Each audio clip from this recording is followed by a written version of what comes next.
Okay, so layoffs, right? It's like everyone's talking about them, and I get it. There's a lot of like changes going on in the economy. Definitely, a lot of people are feeling anxious about their jobs right now. Yeah, for sure. And, we want to kind of look at all of this without, freaking everyone out. Yeah, we're going for like informed and prepared, not just doom and gloom. Exactly. So before we get too deep into this, if you want to stay up to date on all this stuff, hit that subscribe button so you don't miss anything new we put out. Good idea. So like where are we even starting? I guess inflation's still ticking up, right? 3% in January, up from 2.9 in December. Which, might not sound like much, but right? It really does kind of make the Fed think hard about maybe raising interest rates again. Yeah, and I saw just this morning, Powell, the Fed chair, he's saying they've got more work to do on inflation, and he keeps using this phrase, restrictive policies, which basically just means making it harder for businesses to borrow money. Exactly. It's more expensive now. Yeah. And that's where the layoffs come in, right? Like if businesses that can't get money as easily, they got to make cuts somewhere. And it's happening already, even in places you wouldn't expect, like JP Morgan Chase.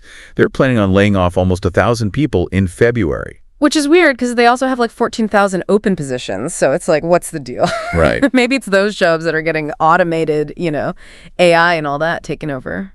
It's crazy how fast technology changes everything. For sure. And it's not just finance either. Chevron's cutting 15 to 20% of their workforce. Wow. Yeah, that's like 6,000 to 8,000 people. Huge. And they're saying it's about accelerating cash generation, which I guess just means hoarding cash like a lot of companies are doing right now. Berkshire Hathaway is another one. It's like everyone's bracing themselves for something. Yeah. And then there's the whole government layoffs thing, too. Like, just this week, Trump signed that executive order. Right, telling all the federal agencies to get ready for some big cuts. And it's Elon Musk's Department of Government Efficiency that's in charge of all that, which is a very interesting choice. Yeah, a lot of people are raising eyebrows at that one, for sure. Millions of federal employees could be out of a job soon, so we'll definitely be keeping an eye on that story. But before we move on, I'm actually curious, have you seen any of these, like, trends happening at your own job? Yeah. Have you noticed anything changing? Any signs that maybe your company's getting ready for layoffs? Like maybe some benefit changes or something? Yeah, like a friend of mine, her company just got rid of their on-site daycare, which was a big deal for a lot of the parents there. Oh, wow. And another friend, his company sold off all their company cars. Interesting. So, yeah, it definitely feels like something's brewing. If you're finding this interesting, by the way, hit that like button. It really helps us out. Yeah, let us know what you think. So anyway, what were we talking about? Oh, yeah. So it's not always the big obvious stuff. Sometimes it's more subtle. Right. Like what? Well, like maybe your hours get cut back a little. Oh, yeah. Or there's a hiring freeze. Exactly. Those could be early signs that something's up. Good to know. So, yeah, keep your eyes peeled. So, okay, we've talked about like the warning signs and stuff, but what about like, what do we actually do about it? To feel more secure in our jobs, even with all this crazy stuff going on. Yeah. I mean, it's easy to feel kind of helpless, right? Totally. But there are definitely things you can do to be more in control, like no matter what happens. Okay, so like what was that term? Fireproof. Right, fireproof. Yeah, make yourself so valuable they wouldn't even think about letting you go. Okay, I like it. But how do we actually do that? Well, you got to really understand like what your company needs and what's important in your whole industry too. What skills are in demand, what problems are they trying to solve? So it's not just waiting around for someone to tell you what to do. No, be proactive, look for ways to like contribute solutions, maybe take on some extra responsibility. Don't be afraid to step up. Exactly. If you give us an example. Sure. Like say you're in marketing and you see your company's social media is kind of weak, right? Instead of just complained about it, go learn about social media strategy and like come up with a plan to make it better. Ooh, that's good. Yeah. Shows you're not just punching the clock, you're thinking about how to help the company succeed. And learning new skills in the process. Exactly. Making yourself more marketable. Nice. And it doesn't have to be some huge project either, right? No, even little things help, like offering to help a coworker who's swamped. Or taking on that task nobody else wants to do. Right. Being a team player, showing you're willing to go the extra mile. Makes sense. So it's not all about skills, though, right? You mentioned something about relationships, too. Oh, yeah, for sure. That's huge. Why is that so important? Well, think about it. When layoffs do happen, who gets cut first? Usually it's the people who are kind of isolated. They haven't built those relationships with their colleagues or their boss. Yeah, like they say, it's not what you know, it's who you know. It's both really, you got to have the skills to do the job, but those relationships can really give you an edge, especially when things get tough. People are more likely to stick their neck out for someone they like and trust. Totally, and they're more likely to recommend you for other opportunities too if they know you're looking. Good point. So basically, becoming fireproof is like a combo of skills initiative and relationships. Exactly. You're in the driver's seat of your career, not just hoping for the best. And even if you do end up losing your job, you'll be in a better position to bounce back. Absolutely. Okay, so that's about being indispensable at your current job. But what about having other income streams, just in case? Oh, yes, side hustles. Right. Super important these days. It's like diversifying your investments, right? Not putting all your eggs in one basket. Exactly. And the best part is it can be anything you're passionate about, like freelance writing, graphic design, teaching online, selling stuff on Etsy, whatever you can think of. Find something you enjoy doing that can also bring in some extra cash. Yeah, or even turn into a full-time gig if you want. Even if it doesn't make you rich, it's still good experience, right? Totally. You learn new skills, make new connections, could be helpful later on. It's like a safety net and a springboard, all in one. Exactly. And honestly, just having a side hustle, even if you never plan to quit your job, it just gives you this sense of control, Definitely. Like you're not completely dependent on one employer. Speaking of side hustles, have any of you out there started one? Yeah. What are you doing? Share your experiences in the comments, good or bad. We want to hear about it. And hey, if you're liking this conversation so far, hit that like button. It really helps us out. For sure.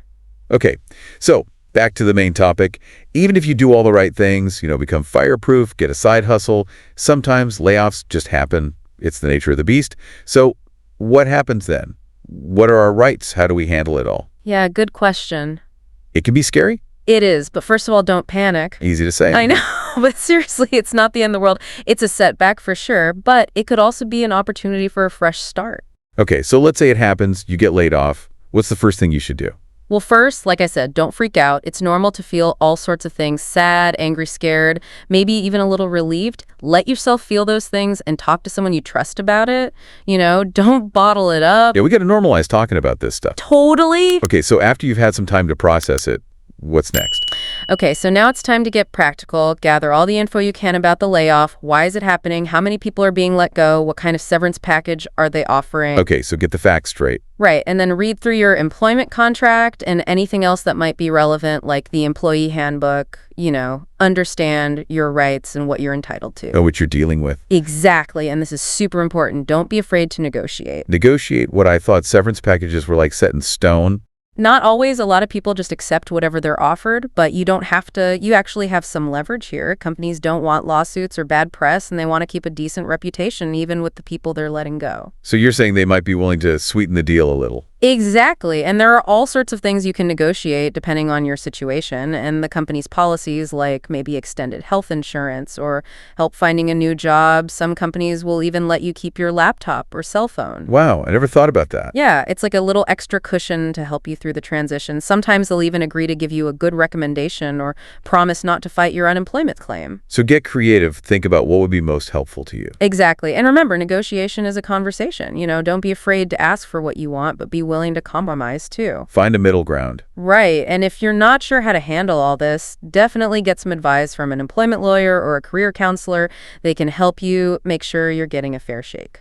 Yeah, sometimes it helps to have someone in your corner who knows the ropes. For sure. And remember, even in a tough situation like a layoff, you have options, you have power. Don't let this define you. Take control, be proactive, and use this as a chance to build something even better. Love that, turning a negative into a positive. Exactly. Now, speaking of that, let's talk about how to make the most of this opportunity, because believe it or not, even a layoff can be a springboard to amazing things. Okay, now you've got me intrigued. Tell me more. So how do we actually change our thinking, from seeing a layoff as this horrible thing to seeing it as a chance for something better? It's all about perspective, right? When you're in a job for a long time, it's easy to get comfortable. You just stay in your lane and maybe you don't really push yourself. You get stuck in a rut. Exactly. But then something like a layoff happens and it shakes things up, forces you to reevaluate. Makes you think about what you really want. Yeah, like what am I passionate about? What skills do I want to learn? What kind of work would actually make me happy?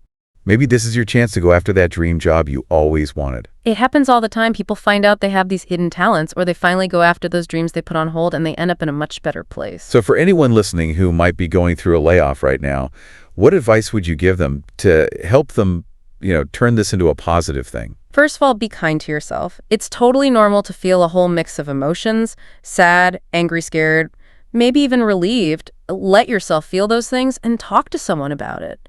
Don't keep it all bottled up. Yeah, it's okay to not be okay. Exactly. And once you've had some time to process everything, and then you can start thinking about the future. Remember that blank canvas we talked about? Right. Now's the time to decide what you want to paint on it. This is where you really got to dig deep. Yeah, figure out what's important to you, what you're passionate about, what your goals are. Maybe it's finally time to start that business you've always dreamed of, or maybe you want to switch careers or go back to school. And if you're not sure what you want to do, that's okay too. Right? There are people who can help you figure it out, career councils, online assessments, talk to people in your network, go to industry events, do your research. The more you explore, the more likely you are to find something that really lights you up. And it doesn't have to be all work and no play. Right, of course. Not. Take some time for yourself, recharge, reconnect with people you love, maybe try a new hobby. Find that balance? Exactly. Take care of yourself mentally and emotionally. So I guess the main takeaway here is that even though layoffs are really tough, they can also be a chance for something good.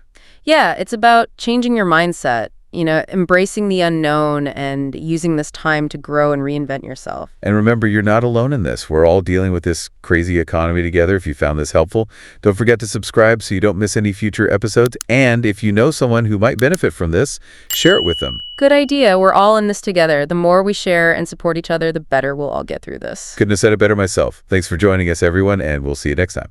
Take care. 1TAU.